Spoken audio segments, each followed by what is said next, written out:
Connaissez mieux votre Bible et vivez plus intensément avec Dieu. Bonjour, je suis Éric Babeuf. Je vous souhaite la bienvenue sur Libre Accès Academy.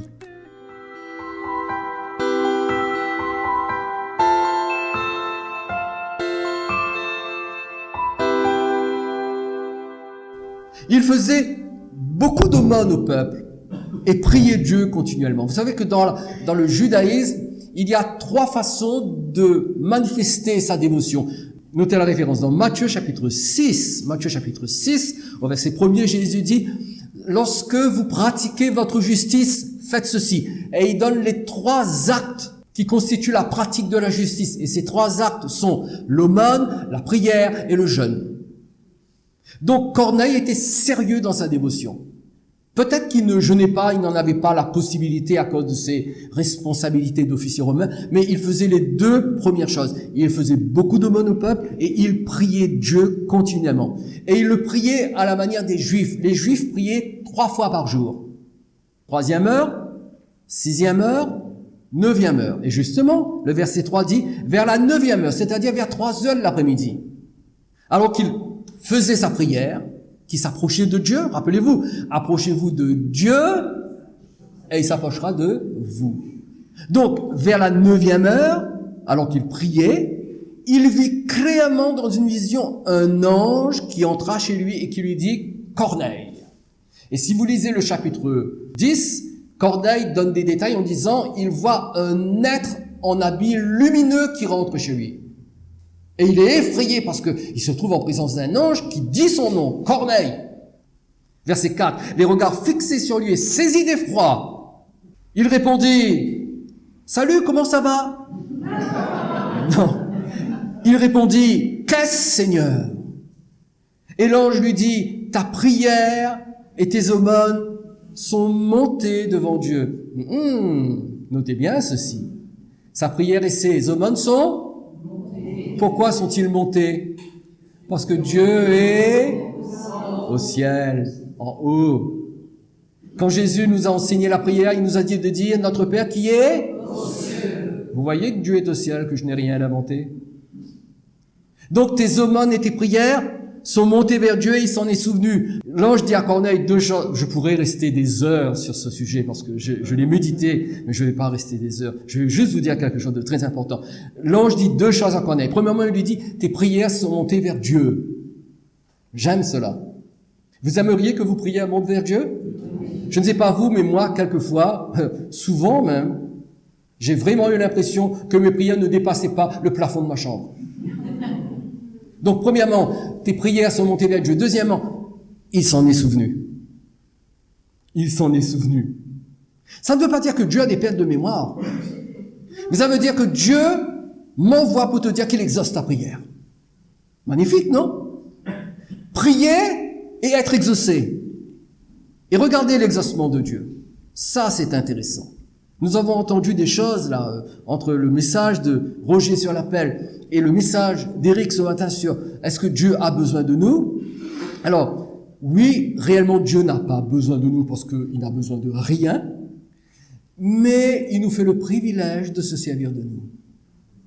Comme la maman qui n'a pas besoin que sa petite fille l'aide à nettoyer la maison, mais elle lui permet de l'aider, même si après il faut qu'elle repasse derrière pour re-nettoyer.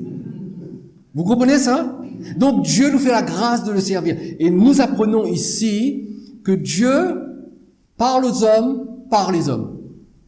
Parce que le verset 5 dit, envoie maintenant des hommes à Joppé et fais venir Simon surnommé Pierre. Moi j'ai dit au Seigneur, je lui ai posé la question. J'ai dit, Seigneur, pourquoi est-ce que il fallait que Pierre vienne? Pourquoi est-ce que l'ange n'a pas donné le message directement? Ça aurait été plus simple, non? Et la réponse de Dieu était très claire. Dieu envoie des hommes pour parler aux hommes. Dieu se sert des hommes pour toucher les hommes. Dieu se sert des êtres humains pour toucher d'autres êtres humains. Alors, notez bien ceci. Le décor est placé. Un ange apparaît et un ange dit à Corneille, envoie chercher Pierre parce qu'il a des choses à te dire. Maintenant, il fallait que Dieu prépare Pierre parce que Pierre était un vrai juif de chez juif. Pierre, et vous savez que les juifs n'ont pas le droit d'entrer dans la maison d'un non-juif et encore moins de manger avec lui. Alors Pierre ne serait jamais parti chez Corneille. D'autant plus que Corneille était un officier de l'armée romaine. Il ne serait jamais parti chez Corneille. Et il a fallu que Dieu prépare Pierre. Et comment est-ce que Dieu prépare Pierre? Il lui permet d'avoir une vision, une drôle de vision, une nappe soutenue par 4 cordes descend du ciel. Et dans cette nappe, il y avait plein d'animaux impurs. Et vous savez que les Juifs étaient soumis à ce qu'on appelle la cacheroute. La cacheroute, ce sont les lois alimentaires. Les Juifs n'ont pas le droit de manger un certain type d'animaux. Et dans cette nappe qui descend du ciel, il n'y a que des animaux impurs que les Juifs n'ont pas le droit de manger. Et Pierre entend la voix de Dieu lui dire, « Pierre, tue et mange ». Alors, en bon juif qu'il est, Pierre dit, « Non, jamais, Seigneur, rien d'impur n'est entré par ma bouche, jamais ». Et Dieu dit, « Ce que j'ai déclaré pur, ne le considère pas comme impur ». Alors Pierre ne comprend pas le sens de cette vision. Et nous reprenons la lecture au verset 17. Tandis que Pierre ne savait en lui-même que penser du sens de la vision qu'il avait eue.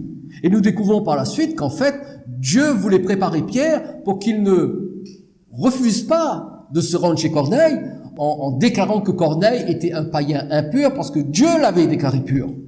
Vous comprenez? Mais regardez bien ce qui se passe avec Pierre. Tandis que Pierre ne savait en lui-même que penser du sens de la vision qu'il avait eue, voici les hommes envoyés par Corneille, s'étant informés de la maison de Simon, se présentèrent à la porte et demandèrent à haute voix si c'était là que logeait Simon surnommé Pierre. Verset 19. Et comme Pierre était à réfléchir sur la vision, l'Esprit lui dit, vous vous rappelez, l'Esprit dit à Philippe, et là l'Esprit dit à Pierre, voici 3 hommes te demandent. Il est en haut sur le toit. Il n'a pas vu les 3 hommes. Il est en communion avec Dieu. Et l'Esprit lui dit, 3 hommes te demandent. Et regardez bien le verset 20. Lève-toi, descends et pars avec eux sans hésiter. Ce sont des Romains, mais pars avec eux sans hésiter. Et notez bien la fin des versets. Et la semaine dernière, lorsque je l'ai lu, ça m'a frappé en plein visage. Car c'est moi qui les ai envoyés. C'est moi qui parle là? L'Esprit. C'est moi, le Saint-Esprit, qui les ai envoyés. Quand j'ai lu cela, waouh! J'ai dit, Seigneur, il y a un problème, parce que dans les versets 3 à 5, un peu plus haut, j'ai lu que c'était l'ange qui les avait envoyés. C'est pas ce qu'on a lu tout à l'heure? C'est l'ange qui a dit à Corneille, va chercher Pierre. Et là, le Saint-Esprit dit, c'est moi. Alors, il faut savoir, c'est l'ange ou c'est le Saint-Esprit? Bon, franchement, il faut qu'on ait une réponse claire là-dedans. Est-ce que c'est l'ange qui a envoyé ou est-ce que c'est le Saint-Esprit? La réponse nous est donnée dans Hébreux chapitre 1, verset 14. Hébreux chapitre 1, verset 14. Hébreux 1, 14 parle des anges. D'ailleurs, si vous lisez tout le chapitre 1 de Hébreux, il y a plusieurs références sur les anges. Et ce verset dit, ne sont-ils pas tous des esprits au service de Dieu, envoyés pour exercer un ministère en faveur de ceux qui doivent hériter du salut? 2 choses. Ce sont des esprits au service de Dieu. L'ange qui s'est adressé à Corneille était au service de Dieu. Et il s'est rendu chez Corneille pour exercer un ministère en sa faveur, pour lui transmettre la stratégie du Saint-Esprit. Qu'est-ce que je suis en train de vous dire là, mes amis? Je suis en train de vous dire que le Saint-Esprit est tellement Dieu sur terre.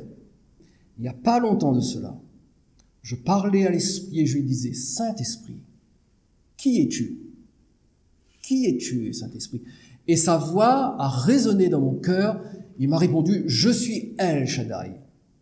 Je dis, El Shaddai? Non, El Shaddai, c'est le nom que Dieu a donné pour se révéler à Abraham.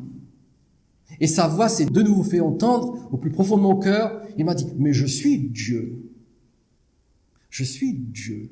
Je suis El Shaddai. Le Saint-Esprit sur terre est El Shaddai, le Dieu Tout-Puissant. Et il est à la tête des activités angéliques sur la terre. C'est lui qui dit quoi faire, à qui le faire, quand le faire, comment le faire. Les anges sont au service du Saint-Esprit parce que le Saint-Esprit est la réalité de Dieu sur terre. Premier secret.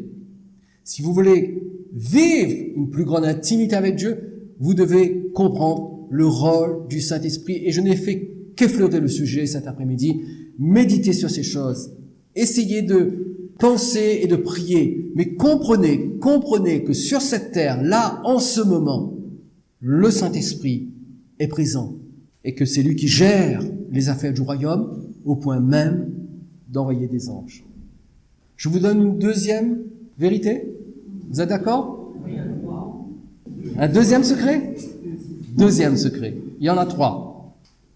Si vous voulez développer une intimité profonde avec Dieu, entrez dans l'amitié du Saint-Esprit. Entrez dans l'amitié du Saint-Esprit. Entrez dans la koinonia du Saint-Esprit. Rappelez-vous, ce mot grec signifie amitié. Amitié. Entrez dans l'amitié du Saint-Esprit. C'est-à-dire, établissez avec le Saint-Esprit une relation de tendre affection. Parce que le Saint-Esprit est une personne réelle, distincte du Père et du Fils. Le Saint-Esprit n'est pas un fluide. Le Saint-Esprit n'est pas une force. Le Saint-Esprit n'est pas une puissance. Le Saint-Esprit n'est pas une influence. Le Saint-Esprit est une personne. Une personne avec laquelle vous pouvez développer une amitié. Il est extrêmement sensible. Extrêmement sensible. Il est très puissant. Il est parfaitement divin. Il n'est pas moins Dieu que Jésus ou que le Père. Et il est demandeur de communion. Il demande que nous établissions avec lui une communion. Il veut que nous apprenions à interagir avec lui. Le Saint-Esprit attend de vous que vous soyez ses amis parce que lui, il est votre ami. Il vous aime tendrement. Romains chapitre 15, verset 30. Romains chapitre 15, verset 30, l'apôtre Paul dit « Je vous exhorte, frères, par notre Seigneur Jésus-Christ et par l'amour de l'Esprit, à combattre avec moi en adressant à Dieu des prières en ma faveur. » Ce qui est important dans ce verset, c'est « par l'amour de l'Esprit ». Le Saint-Esprit nous aime. Le Saint-Esprit t'aime, toi. Le Saint-Esprit m'aime. J'ai parfois besoin qu'il me le rappelle. Pas vous? Il nous aime personnellement, intimement. Il ne m'aime pas plus parce que j'enseigne. Non, non, non. Il vous aime autant qu'il m'aime. Et il m'aime autant qu'il vous aime. Il nous aime. La Bible dit que l'amour de Dieu est répandu dans nos cœurs par le Saint-Esprit. Un des fruits de l'Esprit, c'est l'amour. En fait, le fruit de l'Esprit est l'amour et il se décline de 9 façons différentes. Dans Éphésiens chapitre 5, verset 18, notez bien ceci. Éphésiens 5, 18, vous connaissez ce verset. Donc, premièrement, le Saint-Esprit nous aime et il nous appelle à l'aimer en retour, à entrer dans cette communion, dans cette amitié affective avec lui. Éphésiens 5, 18, Paul dit, ne vous enivrez pas de vin. Paul n'interdit pas de boire le vin, j'insiste. Mais ne vous enivrez pas de vin.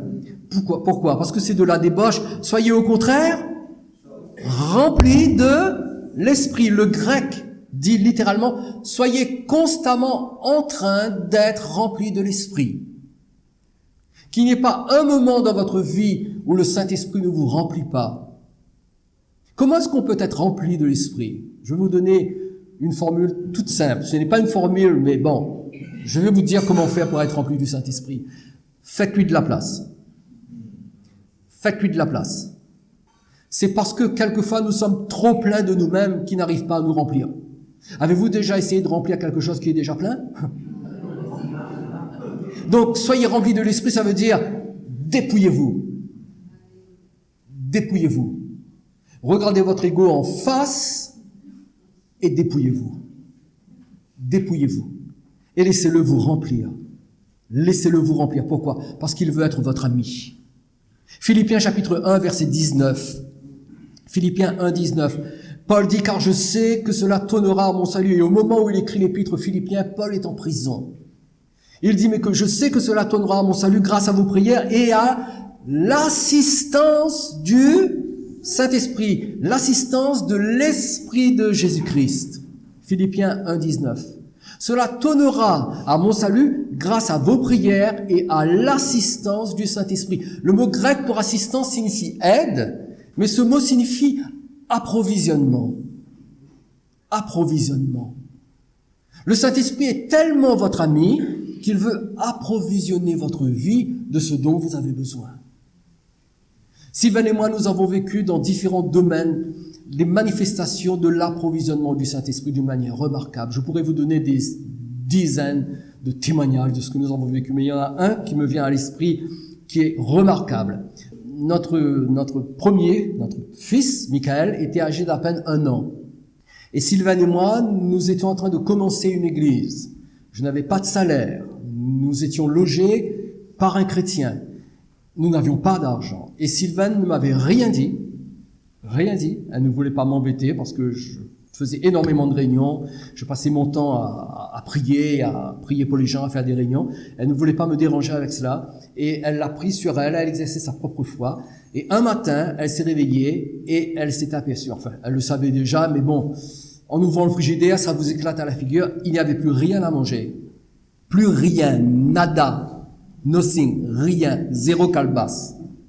Rien. Alors, pour elle et moi, c'est pas très grave, on jeûne. Mais pour notre bébé, il n'y avait plus de lait. À l'époque, c'était les boîtes Morgoz. Ah, pardon.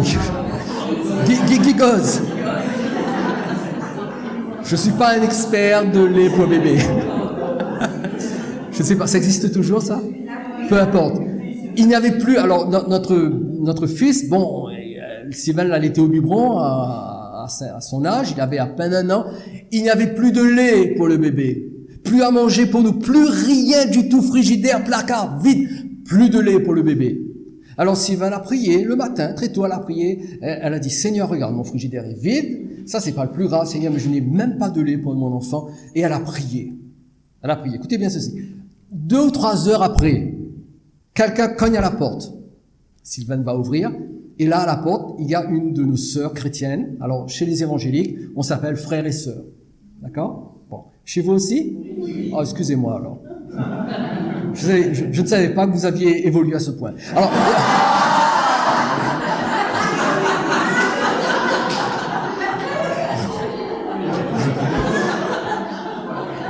écoutez cela. Sylvain ouvre la porte, il y a une sœur qui est là, mais visiblement gênée. Elle était embarrassée, comme si elle avait honte. Elle avait honte. Et elle a dit à Sylvain, écoute Sylvain, je suis désolé de vous déranger, et je suis doublement désolé pour la raison de mon dérangement, parce que, écoute, tu vas me prendre pour une folle. Je ne savais pas si je devais venir, si je devais faire ce que je devais faire, mais c'était trop fort, je n'étais plus en paix, il fallait que je le fasse. Je suis allé faire des courses pour vous, je vous ai rempli 2 caddies, et je ne sais pas pourquoi, mais je suis passé à la pharmacie, et je vous ai pris un carton de boîte de lait pour votre enfant. Et je ne comprends pas pourquoi je l'ai fait, je suis désolé. Est-ce que ça te choque, Sylvain? Sylvain a dit non, pas du tout. Je m'en remettrai. Approvisionnement du Saint-Esprit. Amen. Éphésiens 4.30 dit, n'attristez pas le Saint-Esprit. Le grec dit, n'affligez pas le Saint-Esprit. Ne l'attristez pas. Attristez votre frère, votre conjoint, votre collègue, mais n'attristez pas le Saint-Esprit. Pourquoi? Parce que je veux être son ami. Vivre dans son amitié. 1 Thessaloniciens chapitre 5 verset 19 dit, n'éteignez pas l'esprit. Laissez sa flamme brûler en vous. Ne l'attristez pas, mais ne l'éteignez pas. N'entrez pas dans une vie chrétienne où tout devient cérébral, dogmatique, ritualiste. Non, que la flamme de l'esprit brûle en vous. Alors que devons-nous faire pour entrer dans l'amitié du Saint-Esprit? Tout d'abord, nous devons avoir un profond et un sincère désir qui se manifeste par une recherche intense de sa personne. Jérémie chapitre 29 verset 13 dit, « Vous me chercherez et vous me trouverez si vous me cherchez de tout votre cœur. » J'ai noté que très souvent, avec les promesses de Dieu, il y a une condition. Vous me chercherez et vous me trouverez. Magnifique promesse, n'est-ce pas? Mais il y a une condition. Si vous me cherchez de tout votre cœur. Faites de la recherche du Saint-Esprit la priorité numéro 1 de votre vie. Chaque jour qui passe, tournez vos regards vers lui et dites-lui, Saint-Esprit, deviens mon ami et surtout aide-moi à être ton ami. Cherchez-le. Deuxièmement, nous devons absolument, c'est très important ce que je veux dire, nous devons absolument apprendre et nous entraîner, parce que l'apprentissage se fait par un entraînement assidu. Nous devons apprendre et nous entraîner à nous attendre à lui dans le calme et le silence. Nous devons mettre du temps à part pour rester seuls et tranquilles devant lui. Le psaume 46 et le verset 11 dit « Arrêtez et sachez que je suis Dieu ». Vous ne pouvez pas savoir que Dieu est Dieu si tout d'abord vous ne vous arrêtez pas. Arrêtez quoi? Arrêtez tout ce processus, tout cet engagement mental, matériel, physique. Ne me faites pas dire ce que je n'ai pas dit. Nous devons nous occuper de notre maison, nous devons nous occuper de nous, mais mettez les priorités à leur place. Disciplinez-vous pour donner du temps au Saint-Esprit et pour cela, vous devez apprendre à vous arrêter. Apprenez à vous arrêter. Apprenez à dire stop à cet enchaînement incessant d'activités et de désordre mental. Stop. Le psaume 37, le verset 7 dit « Garde le silence devant l'Éternel ». Psaume 37, verset 7, notez. Garde quoi? Le silence devant l'Éternel et espère en lui. Apprenez à faire silence. Éteignez YouTube. Éteignez vos louanges. Fermez vos Bibles. Restez devant lui. Faites silence. Fixez vos regards vers Jésus et écoutez-le. Faites silence devant Dieu. Restez tranquille. Et plus vous restez tranquille, plus vous restez silencieux, plus vous entrez dans l'amitié du Saint-Esprit. Est-ce que j'ai le temps pour le dernier secret? J'ai le temps? Je vous le donne rapidement. Dernier secret. Si vous voulez développer une intimité réelle avec le Saint-Esprit, vous devez accepter la tangibilité du Saint-Esprit. Vous devez accepter la tangibilité du Saint-Esprit. Cette table est tangible. Je la touche, je la ressens. L'air qui souffle est tangible. Je ressens l'air passer sur mon corps. Quand on dit que quelque chose est tangible, c'est-à-dire que cette chose est perceptible. Elle est perceptible par mes sens. Le Saint-Esprit est une personne réelle. Et si nous voulons développer notre intimité avec lui, nous devons accepter que le Saint-Esprit est la personne la plus réelle qui existe sur cette terre. Il est plus réel que vous et moi. Il est la réalité suprême. C'est grâce à lui que nous existons en Christ. Et le Saint-Esprit est la personne la plus réelle qui existe, et sa réalité peut être ressentie. Sa réalité doit être ressentie. Je ne sais pas pour vous, mais moi je lui ai dit, Saint-Esprit, ne compte pas sur moi pour renoncer à te ressentir. Je veux te sentir. Et quelquefois, je le lui chuchote. Je dis, Saint-Esprit, s'il te plaît, touche-moi, j'ai envie de te sentir. Je le lui dis, pas vous. Vous avez les bêtes. Le Saint-Esprit est tangible. Le Saint-Esprit est perceptible. Parce que le Saint-Esprit est présent, le Saint-Esprit est réel. Et nous ne devons pas ignorer les manifestations tangibles de sa présence parce qu'il est une personne que l'on peut ressentir. On peut le ressentir dans nos pensées. Tout d'un coup, il y a une pensée qui vous vient là, à l'esprit. C'est comme une idée. Vous savez ce que c'est qu'une idée? C'est une inspiration divine. Donc il y a une pensée qui surgit, une idée, tout d'un coup, ça règle un problème. Le Saint-Esprit vient de vous toucher.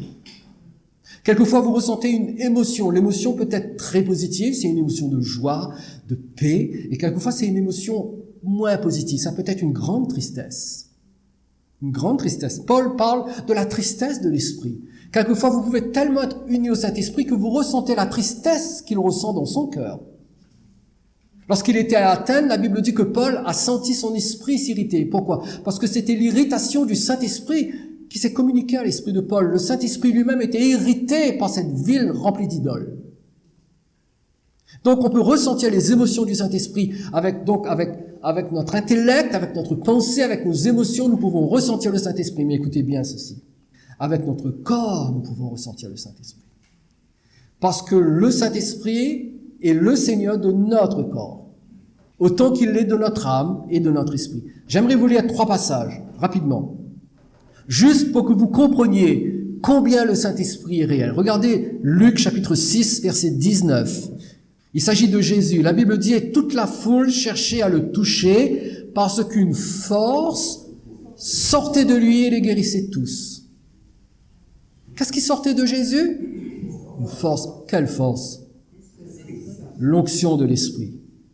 Acte 10, 38. Vous savez comment Dieu a oint du Saint-Esprit Jésus de Nazareth qui allait de lieu en lieu faisant du bien et guérissant tous ceux qui étaient sous l'empire du diable. Acte 10, 38. Et donc les gens le touchaient parce que quand ils le touchaient, une force sortait de lui. Il y avait un jaillissement. D'ailleurs, Jésus a dit, lorsque le Saint-Esprit sera en vous, des fleuves d'eau vive jailliront de votre sein. Donc quand les gens touchaient Jésus, le fleuve jaillissait de lui. Le fleuve de la force de l'Esprit, ça jaillissait de lui et ils étaient guéris. Dans Actes chapitre 5, verset 14, Actes chapitre 5, verset 14, le nombre de ceux qui croyaient au Seigneur, hommes et femmes, augmentait de plus en plus. En sorte qu'on apportait les malades dans les rues et qu'on les plaçait sur des lits et des couchettes afin que lorsque Pierre passerait, son ombre, au moins, couvrit quelqu'un d'eux. Pourquoi est-ce que les gens voulaient être touchés par l'ombre de Pierre? L'ombre d'une personne. Si nous sommes touchés par l'ombre d'une personne, ça veut dire que cette personne est dans notre proximité. Vous êtes d'accord avec moi? Pourquoi est-ce que la Bible dit pour que son ombre au moins couvrit quelqu'un d'eux? Parce qu'ils avaient remarqué que dans la proximité de Pierre, il y avait un jaillissement de puissance. Il était tellement rempli du Saint-Esprit que le Saint-Esprit coulait comme un fleuve hors de Pierre et touchait les gens. Donc quand les gens étaient dans sa proximité, le simple fait que son ombre passe là, sur eux, la puissance de Dieu, la puissance de l'Esprit les touchait. Le verset 16 nous dit, la multitude accourait aussi des villes voisines à Jérusalem, amenant des malades et des gens tourmentés par des esprits impurs, et tous étaient guéris. Tous étaient guéris. Vous savez, moi j'ai vécu beaucoup de réunions où tous n'étaient pas guéris. Pas vous? Et vous savez que c'est un drame. C'est un drame. Je vais vous dire où se situe le drame. Le drame se situe dans le fait que pour nous c'est normal. Nous l'acceptons comme une normalité. Et nous avons tort. Il n'est pas normal que dans nos communautés charismatiques, où le Saint-Esprit est supposé être là, qu'il n'y a pas plus de guérison de malades, qu'il n'y a pas plus de délivrance, qu'il n'y a pas plus de miracles et de prodiges. Et pour nous, eh bien, c'est devenu la norme, l'absence de miracles. Mais c'était totalement l'opposé à l'époque de la première Église. Pour eux, les miracles étaient normaux. D'ailleurs, regardez ce texte. Actes chapitre 19, verset 11. Et Dieu faisait des miracles extraordinaire par les mains de Paul. Lisez, notez la référence, Actes 19, 11. Et Dieu faisait des miracles comment? Extraordinaires par les mains de Paul. Les miracles étaient tellement ordinaires qu'il arrivait des moments où ces miracles dépassaient la norme et ils étaient extraordinaires. Moi, j'aimerais déjà avoir des miracles ordinaires. Pas vous? Pas vous? J'ai honte du manque de miracles dans nos communautés charismatiques. Il y a quelques jours de cela, j'allais chercher Sylvain, j'étais dans ma voiture et j'étais en communion express avec le Seigneur. Et j'ai entendu le Saint-Esprit me dire « Qui enverrai-je pour moi pour manifester ma puissance ?» Je ne sais pas pourquoi il m'a dit ça, parce que j'allais juste chercher Sylvain à son travail. Je veux dire, c'était pas le moment pour m'envoyer cette bombe. Qui enverrai-je pour manifester ma puissance? J'ai dit, quoi, Seigneur? Comment ça? Et il m'a dit, parce que j'ai besoin d'un instrument et d'un canal pour faire passer ma puissance. Et nous avons tort, écoutez bien ceci, vous avez le droit de ne pas être d'accord avec moi, mais nous avons tort de croire que le Saint-Esprit va agir quelque part dans l'air sans nous. Il va passer par nous. Verset 12. Au point qu'on appliquait sur les malades des linges ou des mouchoirs qui avaient touché son corps. Le corps de qui? Le corps de Paul. Pourquoi? Parce que Paul était rabbin. Et en tant que rabbin, il devait avoir un métier. Paul était tanneur. Il travaillait le cuir, il fabriquait les tentes. Et c'est un travail physique. En plus, il faisait extrêmement chaud. Donc, il avait des linges, des mouchoirs, des torchons pour s'essuyer les mains, pour s'éponger. Donc, on récupérait ces bouts de tissu dont Paul s'était servi pour s'éponger le corps et on les appliquait sur les malades et les maladies les quittaient, les esprits malins sortaient. Pourquoi? Parce que Paul était tellement rempli du Saint-Esprit que les linges qui servaient à le toucher recevaient la puissance de l'Esprit et les malades étaient guéris. Laissez-moi vous donner un petit témoignage. C'est l'histoire d'un grand évangéliste. C'est au début du XXe siècle. Il est allé, ça se passe en Angleterre. Il est allé faire une mission dans une ville et il a été accueilli par une chrétienne qu'il a logé pendant une semaine pour qu'il puisse faire ses réunions de réveil. Son mari n'était pas converti, il n'était pas chrétien. Elle l'était et elle tenait à accueillir cet homme de Dieu, donc ce prédicateur.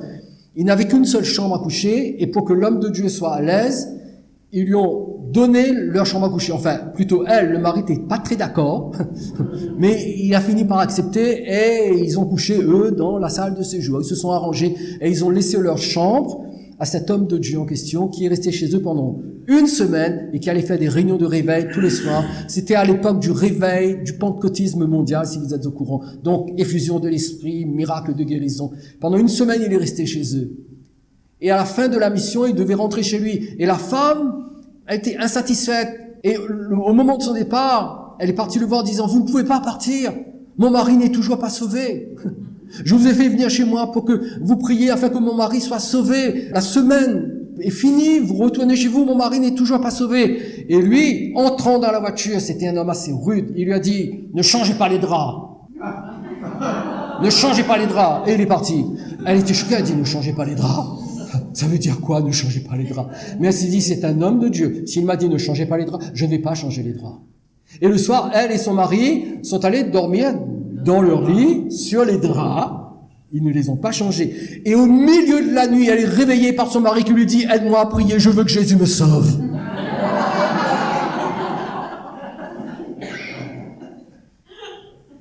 La puissance de Dieu peut se transmettre également.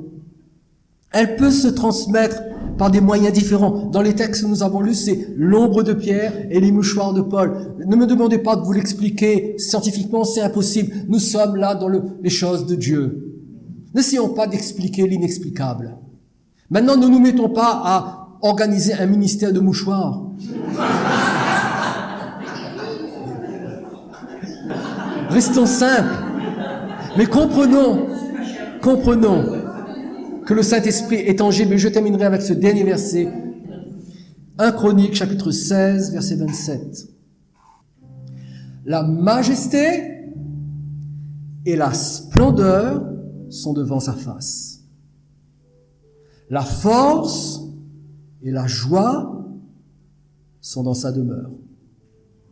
Le Saint-Esprit est tellement tangible, tellement réel, que dans sa présence, vous aurez le sens de la majesté de Jésus. Quand vous êtes en communion avec le Saint-Esprit, que vous entrez dans son intimité, la splendeur du Seigneur se révèle à vous. Vous ne croyez pas dans un petit Jésus, vous ne croyez pas dans un petit Dieu, mais vous croyez, vous voyez, vous comprenez que votre Dieu est majestueux. La splendeur environne son être. Il est glorieux. La lumière jaillit de sa personne tout autour. La force et la joie sont dans sa demeure secrète. Quand vous êtes dans l'intimité du Saint-Esprit,